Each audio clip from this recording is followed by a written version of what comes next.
Kentucky basketball has three players coming in that I am really excited about. We talk about those guys on today's episode of Locked On Kentucky.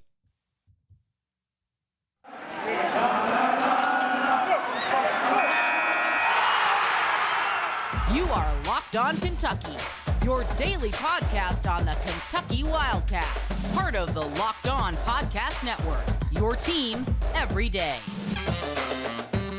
All right, what's going on, Big Blue Nation? Welcome on in to Locked On Kentucky, your daily Kentucky Wildcats podcast. I'm your host, Lance Dawe, writer for Sports Illustrated for various SEC-related things. But on this podcast specifically, we take a dive into all things Kentucky athletics. Thank you so much for making Locked On Kentucky your first listen every single day. We're going to remind everybody out there that we are free and available on all platforms. On today's episode of Locked On Kentucky, going to be talking about the Wildcats and their newcomers on the basketball court, Antonio Reeves, Cason Wallace, and Chris Livingston. CJ Fredrick recently spoke to the media about those guys, just going to talk about their upside. We're also going to talk about Ron Holland, a power forward who just took an official visit to Kentucky. Going to talk about him, whether or not the Wildcats are in good standing with him. And then also, finally, there are updated rankings, recruiting rankings on rivals for some of Kentucky's targets. Going to talk about that later on in the show. Let's go ahead and get it started here. Like I mentioned just a second ago, CJ Fredrick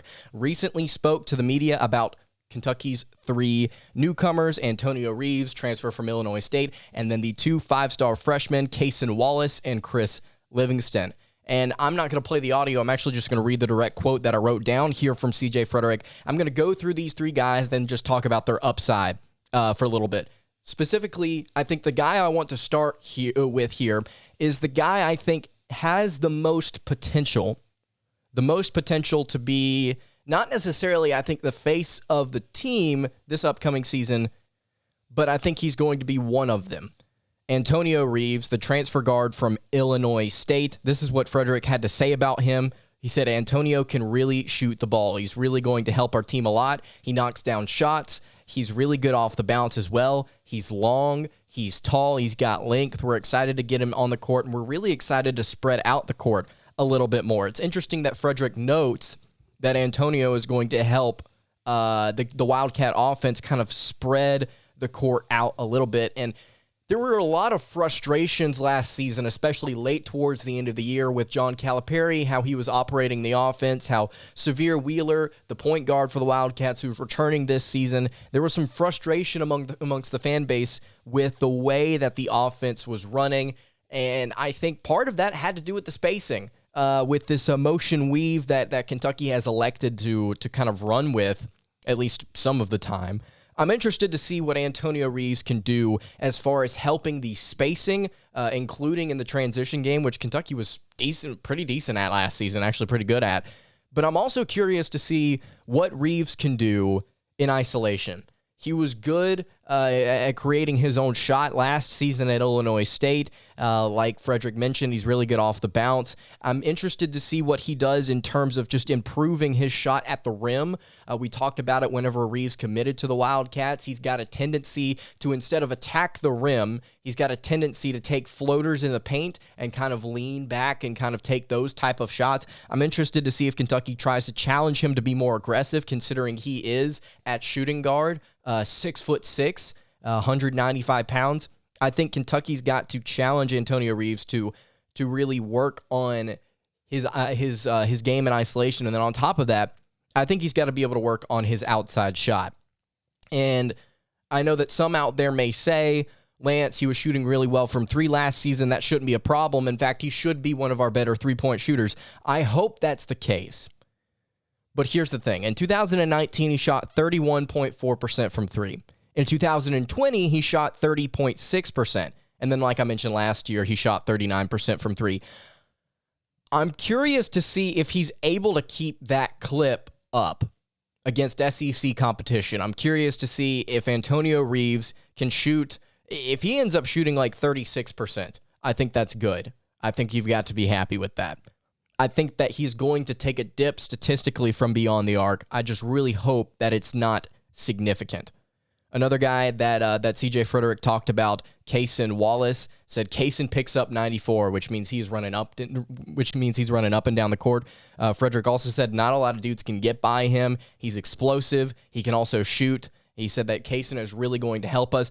I think CJ didn't say a ton about Cason because, I think they're both kind of competing for playing time at shooting guard right now. At least that's the way I perceive it. I think Wallace will also get some time at point guard whenever Wheeler is not in the game, as Wallace, I think, would probably be more comfortable in that combo guard role as opposed to Fredrick. But yeah, this is somebody that obviously is going to be a teammate of his, but I think also the playing time split here is going to be interesting between Fredrick and Wallace. But CJ's been saying what I've been saying about this kid, and what every scout has been saying. This kid's really, really, really good, really, really explosive. I'm excited to see that type of guy at the guard position for the Wildcats this season, somebody that can get up and down the court and somebody that can throw down some dunks. I'm really, really excited to see that. I think Antonio Reeves can do that as well.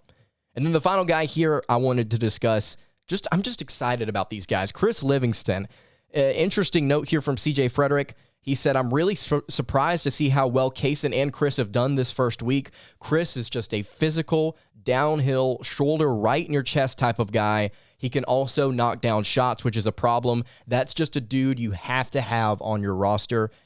Fredrick also mentioned he's almost like a dog. He's trying to will you every time he plays. I think what Fredrick meant to say there, what he's trying to inflict his will on you every time that he plays.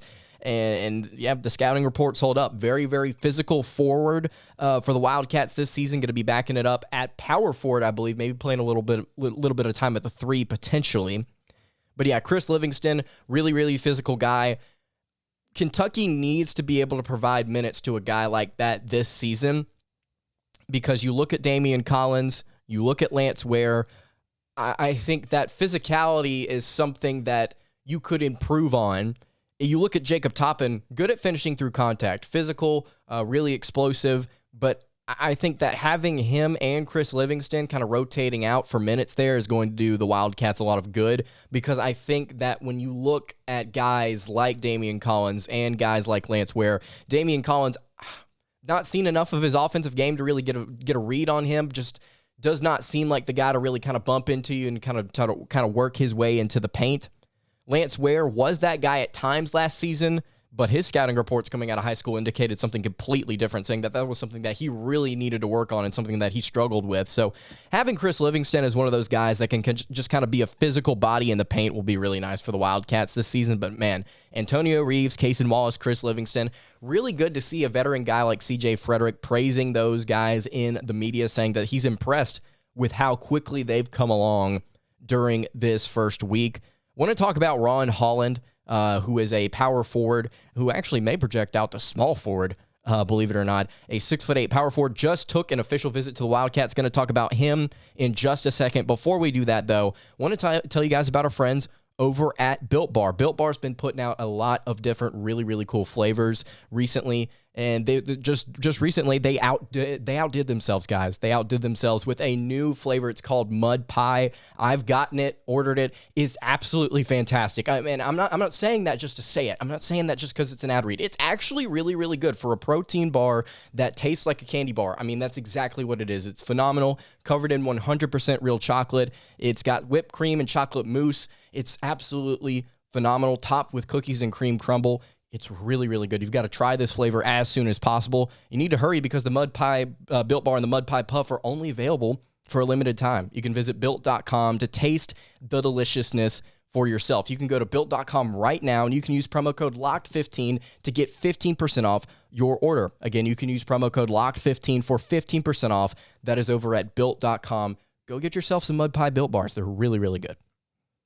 All right, moving along here on the Thursday edition of Locked On Kentucky. Lance Dawe here with you. Again, thank you so much for making Locked On Kentucky your first listen every single day. So Ron Holland, a power forward out of Duncanville, Texas, just recently took a visit to the Wildcats. I actually don't know if he's still on it. He might have left yesterday, but he started to take it June 13th, and I'm really, really excited to see this kid if he does potentially commit to the Wildcats, because he reminds me a lot of somebody that is on roster right now. So 5-star power forward, like I mentioned, out of Duncanville, Texas, 6'8", 195 pounds, Arkansas, Memphis, UCLA, Houston, some of the other teams that 24/7 Sports notes are in hot pursuit of this kid. He's also considering the G League. Auburn and Texas are two other teams that are kind of in pursuit of this kid as well.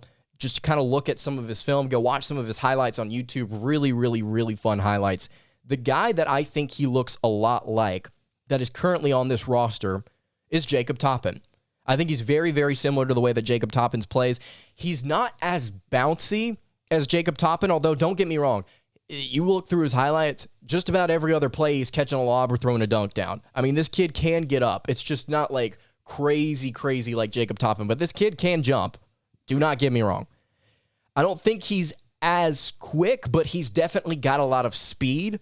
Really, really impressed with his game in transition. Finishes really, really, really well through contact. You go and watch some of his highlights where it's literally, if it's not just him getting steals off of different teams that he's beating by 30 and going and just breaking the rim. If you want to go and actually watch some of his highlights at some of these camps, like the EYBL camps, he's really, really good at getting downhill and finishing at the rim. Very, very physical guy, very, very high motor. That's the type of guy you're looking at in Ron Holland. And again, like I mentioned, even in some of these camps, very flashy in transition, very flashy whenever he gets the ball in his hands. He's comfortable with the basketball, which is nice to see. Jacob Toppin, very similar with that. Duncanville, the high school that he played at, really, just based on their highlights alone, they like to trap and they like to apply pressure against some of these teams that they knew they could beat with athleticism. They like to play with some pace. And Holland was the beneficiary of several steals, a lot of lobs. He really, really, really, a lot of his highlights are things that he did defensively to create offense immediately following that. So I like the explosiveness. Again, the speed and the bounce, I don't think are right there at Toppin's level, but it's certainly there. And you absolutely love to see that out of a 6'8" freshman potentially coming in this time next season. So yeah, really, really like what I see out of Ron Holland. The one thing that a lot of different scouts have said, and I kind of got the vibe of after watching some of his film, he, over the course of several highlight videos, he took like 2 threes. He does not take a lot of threes. His form's not bad. He doesn't have a bad form. He's just not a three-point shooter, much like Jacob Toppin. But according to 24/7 Sports, he is trying to develop that outside shot. He's been working on it throughout high school. I'm going to be honest with you. I don't know if Holland eventually kind of leans into that part of his game whenever he transitions to college. I don't think that's going to be something that he really develops a ton. I think he's just going to stick to what he's been doing really, really well. And he may add that to his game. He may add that. I just don't think it's going to be something that you commonly see. Let's say Holland were to commit to the Wildcats. I just don't think that you would see him taking a lot of three-point shots at power forward or small forward because, again, there were highlight clips of him bringing the ball up the court for some of these different camps in Duncanville as well. So Ron Holland, somebody that can handle the ball, really, really good downhill, very physical, high motor guy, just an overall solid player for his position. Would love to see him commit to the Wildcats. From what I heard, he just recently took to an official visit to Arkansas. I don't know if I mentioned this already. Really, really enjoyed his visit to Arkansas. So competition there. Just had his official visit with the Wildcats. Have not heard anything about how it went. Can only assume that it was a good visit for Ron Holland. All right. Before we wrap up the show, we're going to talk about some updated rankings for Kentucky targets. Before we do that, though, guys, the first picks of the Ultimate NBA Mock Draft have been made. You can go to youtube.com right now. You can search for the Ultimate NBA Mock Draft and get over 50 insiders, the Odyssey sports experts, and the draft experts of Locked On's NBA Big Board. The 5-episode Ultimate NBA Mock Draft is officially underway. You can make Locked On the Ultimate NBA Mock Draft your second listen today, right after you finish up. We're going to be talking about a lot of different things about the NBA draft here over the next week. June 23rd is when the NBA draft is. Shaedon Sharpe, really, really hope that he gets picked at number 4. There's a possibility I can't remember who it was. It might have been Field of 68, talking recently about how Sharpe may potentially work his way inside the top 3 somehow in the draft. And that's fun to speculate over. But yeah, I'm excited to see where Sharp goes. Really intrigued to see where Ty Washington goes. Does he go at 14?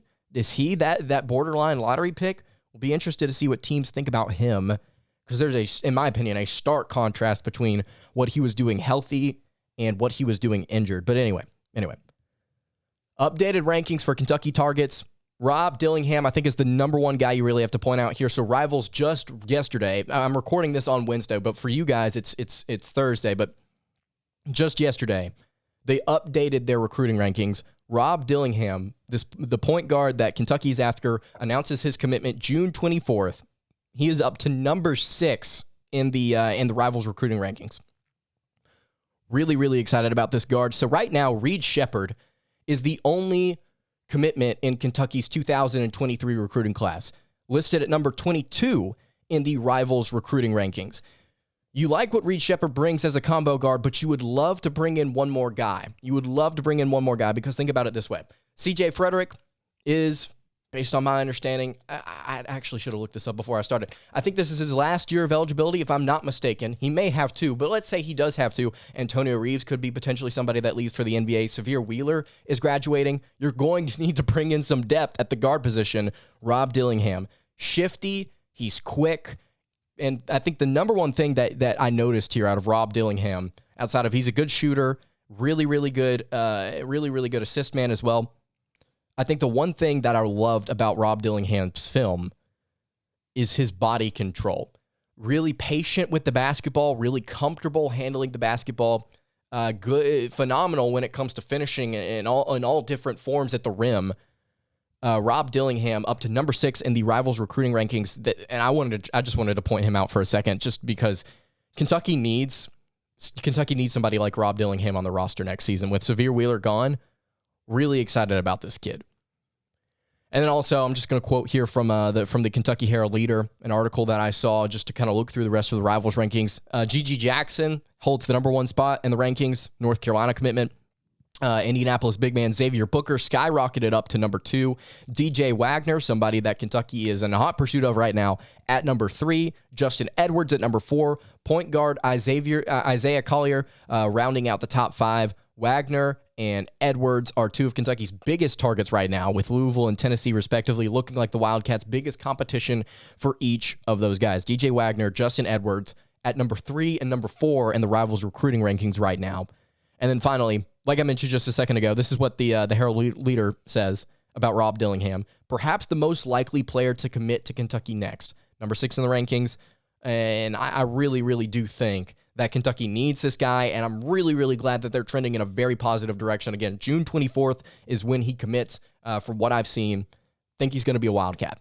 Other players with Kentucky scholarship offers include Mataz Buzelis at number 7. Hope I'm pronouncing his name right. Aaron Bradshaw, talked about him on the show yesterday, sitting at number 11. Kwame Evans Jr. at number 14. Andrzej Stojakovic, I believe is how you pronounce his name, at number 31. And J.J. Taylor at number 39. I specifically would be looking at Bradshaw, Evans, and Buzelis through that group of extra players with Kentucky scholarship offers as potential targets that Kentucky's got a really, really good shot for.